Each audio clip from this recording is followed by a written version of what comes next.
Hello, my name is Anand Patel, the 2020 Greater Tampa Realtors Chair of the Global Subcommittee and the Tampa Bay Global Business Council. Welcome to episode number 2 of the Tampa Bay Global Business Podcast. Today, we're kicking off a new series called the Global Spotlight, where we highlight various countries to educate our members not only to learn about the country itself, but to get ideas on doing business locally with buyers and sellers from these countries. What we have found out is that our Global Council membership is very diverse, and we want to tap into that knowledge bank of our membership and share with all of our members. Today's Global Spotlight is the Dominican Republic. The Dominican Republic is a Caribbean nation that shares the island of Hispaniola with Haiti to the west.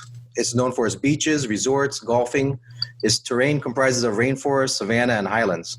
Now, today we're joined with 2 Global Council members who are from the Dominican Republic. Not only is our membership diverse, but the backgrounds of our members are just as diverse, and today's guests are no exception. So with that, I'd like to introduce our guests, Elaine Pumarejo and Yolanda Hodges. I'll start with you, Elaine. Just introduce yourself, your name, a little bit about your business, how long you've been in the U.S., and how long you've been in real estate. Thank you. Hi, everyone. It's a pleasure to be here with you today. Thank you for having us. My name is Elaine Pumarejo. I was born in the Dominican Republic, born and raised. I migrated to the United States in the late 1990s, settling down in New York City in mid-2000. And then moving to Florida in 2015. I've been in real estate since I arrived in Florida, as they say. First, you switch your driver's license, then you get your real estate license. And that's exactly what I did. I enjoyed the business. I own my own company right now. I'm the broker at De La Casa International Realty, where we provide real estate, residential real estate services and property management service. We work with local and international clients, customers from Europe, the Caribbean, Latin America, and all of the agents in the company, we are bilingual Spanish and English. Thank you. Yolanda? Hello there. I'm happy to be here. My name is Yolanda Hodges, and I've been in real estate since 2007. I came from the Dominican Republic when I was in middle school and moved to Miami. That was the first city that I lived in the U.S. Then after I went to Atlanta, Georgia. I stayed there, married, have my children, and I started real estate there in Georgia in 2007. I moved back to Florida in 2013, and I started doing real estate in 2015. I've been working with international buyers since 2007. Back in Georgia, I started working with a lot of Colombians and migrants from Mexico as well. Okay, well, thank you. So, one of the reasons having you both on, not only as immigrants from the Dominican, so you have that perspective, but also being real estate professionals, so you can share both perspectives. First off, tell us what it's like in the Dominican Republic, the culture, the climate, language spoken there. I know baseball is very popular over there. Yes. So one of the things that you hear from people that visit the Dominican Republic, the experience, and I think we all agree, is that the Dominican is very warm, very friendly. We Dominicans tend to be overly friendly, I think. And how they are welcome compared to other, vacation destinations and living destination. Yes, baseball is, especially the local baseball, that's a religion. And it goes down to 3 colors: yellow, red, and blue. Yes, I'm red. Don't tell anybody. Climate, seasonal wise, temperature is primarily in the 80s all year round. We do get, like everywhere else, May showers and April showers, and we have to be wary of hurricane season that just started this past Monday, June 1st, all the way to November. We speak Spanish, but we are a melting pot of culture, so you will find, especially in the tourist destination, that English is spoken throughout. There are several schools and universities that are completely bilingual, English-Spanish, among other languages like German, Italian, French. Poverty levels and wealth will vary depending on the area. We have very wealthy communities, especially like in La Romana, Santo Domingo, Santiago, Puerto Plata, Samaná. And then we have high poverty levels in other areas. And you can see even in the capital city of Santo Domingo, the contrast from one area to another. We are still a third world country. We are developing, we are growing. And like any other Latin American country, we experience, difficulties in that. But in the recent years, there has been a lot of progress done in the country, and we hope, and that's why everybody as a country expect that as we continue to grow, that poverty levels are gonna decrease at some point. That's good. Yolanda, anything you want to add to that? Yes, our culture is very warm. It's a warm culture. We're very friendly. I don't think we ever meet nobody. It feels like we have met them for a long time. The climate is hot. It's warm. It's just like Florida. In December, by the way, it's a little more fresh, I will say. So you can find temperature between 70, 75 degrees in December. Is very, very nice. The language that we speak is Spanish. But like Elaine said, we have in the tourist side, we have people that probably speak 7 languages. Baseball, it's our number one sport.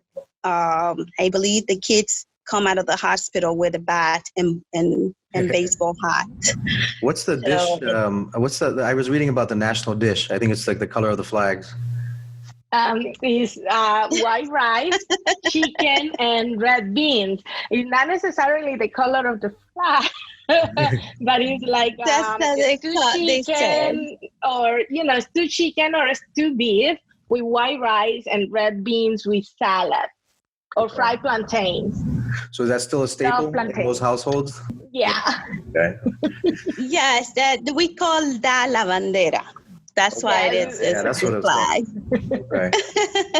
Now, for how does one, so say realtors here in our area, in the Tampa Bay area, if they want to do business with in Dominican, is there organized real estate there? How does it work there? Is there a realtor association?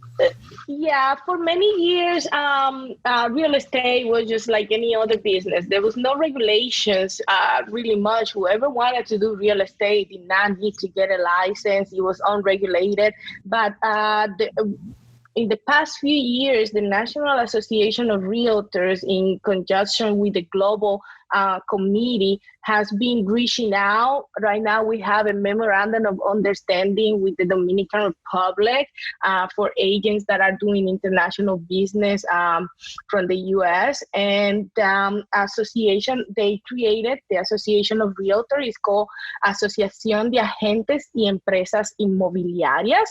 That's Association of Agents and Real Estate Businesses. And they abide by the code of ethics. Agents affiliated with the association. Keep in mind, not everybody is affiliated yet because it's a growing commitment and a growing trend. But we still recommend real estate over there, like in some other states. the transaction is handled by an attorney. So it's very important that whoever is interested in buying in the Dominican Republic don't go at it alone, that they get representation from an agent and a good real estate attorney. So someone from here should make sure they have a team in place, Yes. attorney over there, in addition to, having an agent there locally they're referred to. Yes, because there are opportunities for buyers, international buyers that go to the Dominican Republic either to invest. They give opportunities in terms of visas, tax credits for buyers, and they want to make sure that they are getting the best of the deal, and that they're like with any other real estate transaction, unless you're buying already built, let's say you're doing new construction, you want to make sure that you're protected in the event that the project is not completed. Correct. And to add to that, now for you to say that you're a realtor, you had to have a carnet. It's like a ID. Which they didn't have that before, because anybody could say I'm a realtor and start doing transaction without the correct identification. So now it's education. Yes. So it's getting more organized in terms of protecting the consumer there, and also even for the fellow professionals doing business. Yes. Correct. In the Dominican Republic, you have to understand that majority of the income and resources come from tourism. And a large part of that is not just people that go to stay, but is real estate tourism. And this is like international investors that come to the Dominican Republic. And I believe, I'm trying to look at the numbers for the real estate tourism, but I believe out of the 67% of the gross income comes from tourism, and a large part of that, is 14% of that is immobiliary income. Wow. Okay, which is real estate. Yeah, which is real estate. Yeah, last time I checked, it was 65, and it was like 18% of coming from the real estate. But we have investors. We have investors that come from all over the place. We have people from Europe. We have a lot of Italians that retire and move to the Dominican Republic and buy properties and establish themselves there. We have a lot of U.S. citizens that go there as well. We have people from all over the world.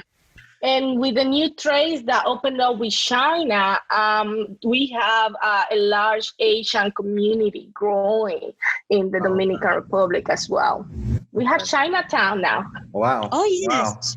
Wow. We even have places. Santo Domingo, or where is that? In Santo Domingo, yes. Wow. There's Chinatown in Santo Domingo. Now, what are some networking opportunities? Say a realtor here wanted to, build relationships with realtors or real estate professionals down in the Dominican. Are there certain avenues for them to do that? I know. Yes, there is. And first thing is, if you're a member of NAR, look through the global council and to the global committee to make connections with other agents in the Dominican Republic that are also affiliated to the council, because you know that they definitely will abide by that code of ethics. Referrals are in place. We have companies like REMAX operating in the Dominican Republic, and other international brands are over there. I believe Keller Williams was trying to establish as well. So you know that they already have similar work ethics that we do here in terms of referral. You can also open opportunities in connection directly with the developers and negotiate with the developers directly as an agent. But again, do not go, if you are not, if you don't have the expertise yet, don't go at it alone. Yeah, no, that's important. I agree with that, and also wanted to mention that we have most of the real estate companies in Dominican Republic now.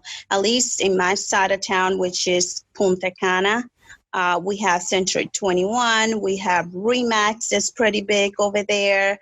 What other company is big? And so that, I guess that really shows you that the opportunity is there, because these large companies, international companies, don't just open up without doing their research.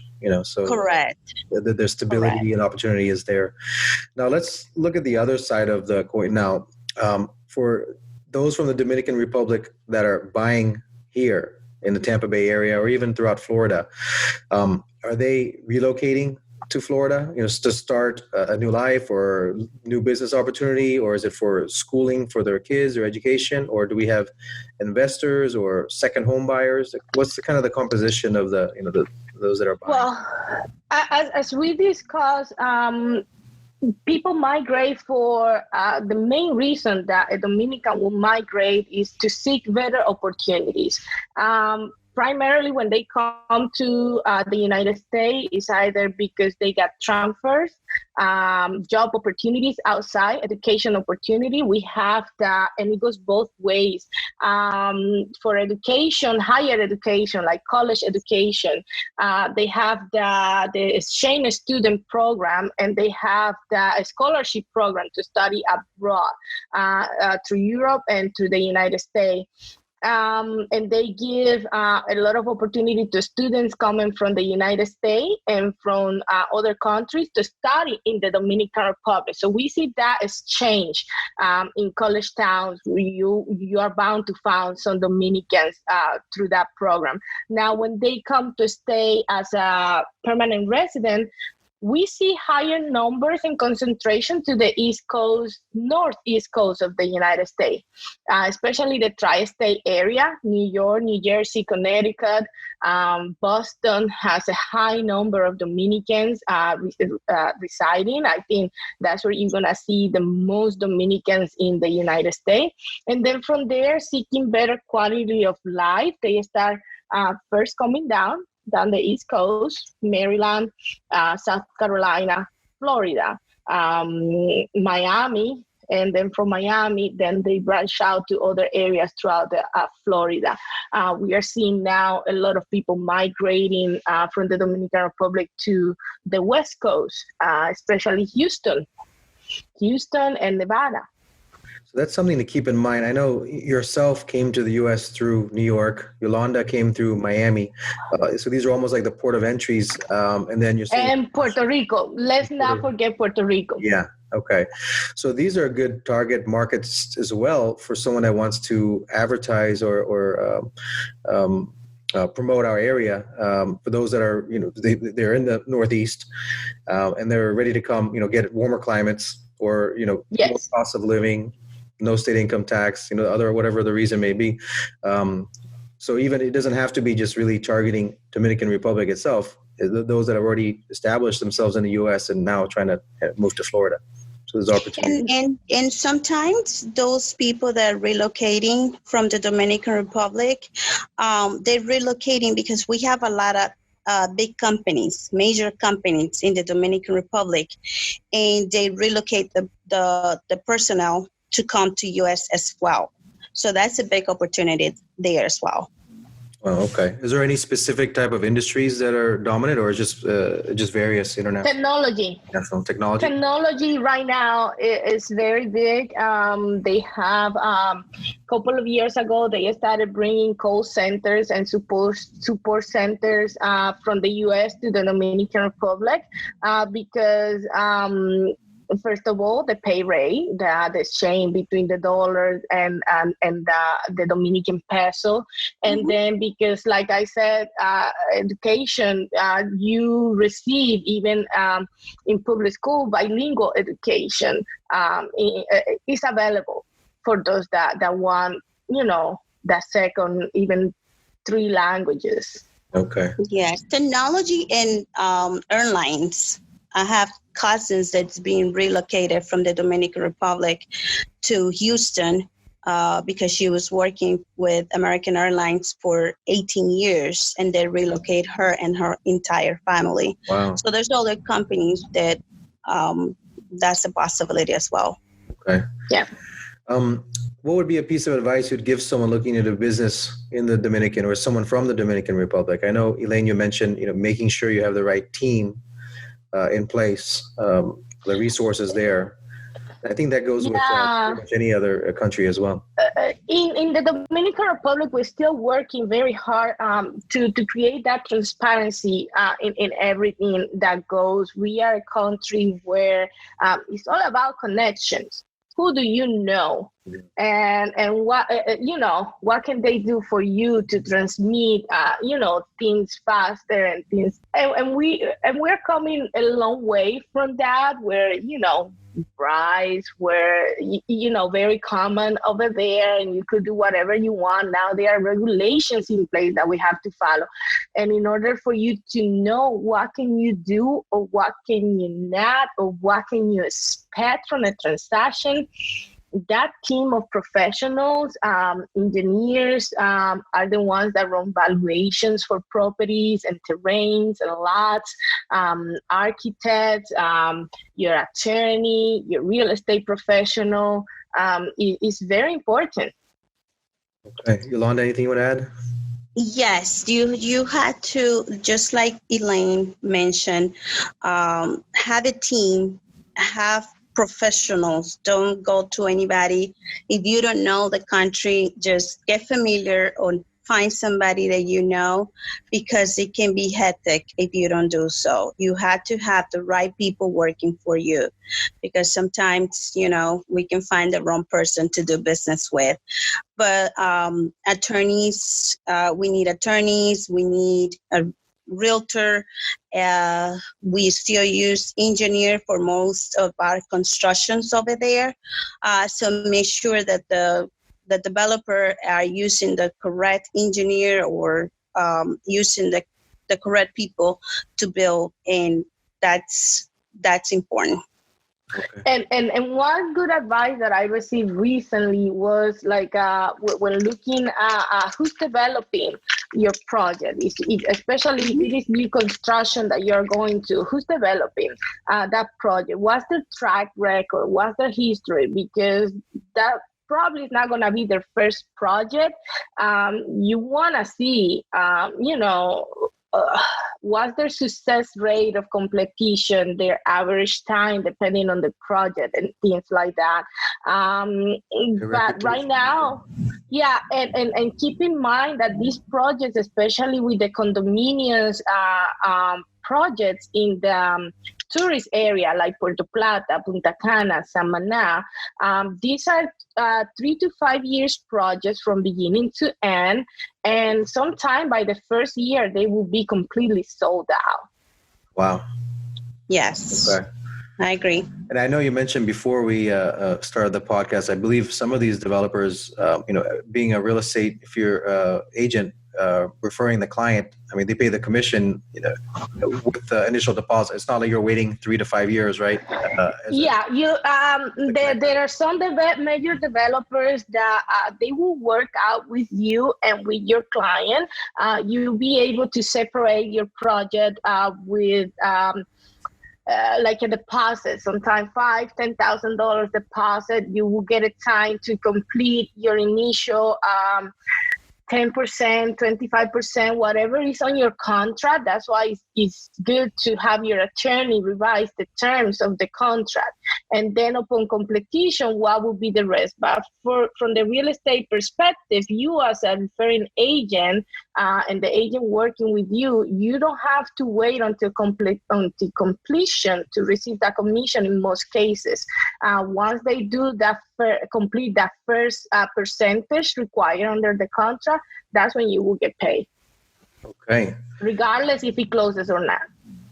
Wow. Yes, the realtors get paid up front over there. Well, that's good to know, right? Good. Well, I want to thank you both, Elaine and Yolanda, for joining us today and sharing a little bit about the Dominican Republic and your culture, and for our listeners and our members. Really appreciate you both being here. Thank you. Thank you for having us.